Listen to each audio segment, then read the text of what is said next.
This is going to be a video tutorial on how to hyperlink an email address in Microsoft Word. I will be using the online version of Word. Let me jump over to my browser here. I have my browser open now and I am on Microsoft Word. To hyperlink text to an email address, it's very easy to do. I have some text on my document right here. Say that I wanted to hyperlink this to an email address. First thing you need to do is select the text that you want to hyperlink.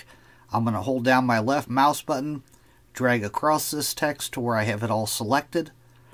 Next thing I'm going to do, I'm going to go up to the top up here, and I'm going to click on the Insert tab. Now on the ribbon, I'm going to go down to where it says Link, and I'm going to click on Link.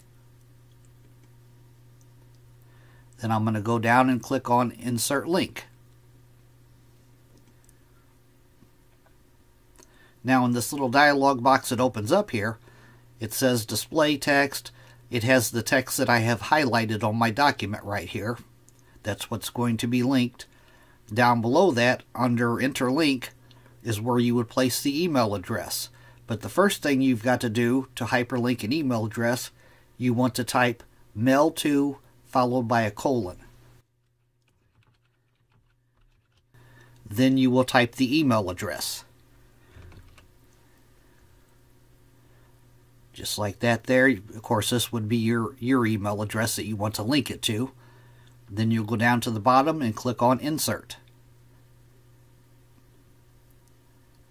Now, as you can see, that has become a link right there, a hyperlink. If I place my mouse cursor over it, you'll have a little dialog box appear. I could go down, I could click on Send Email to send an email to this address. That is how to hyperlink an email address in Microsoft Word Online. Thanks for watching.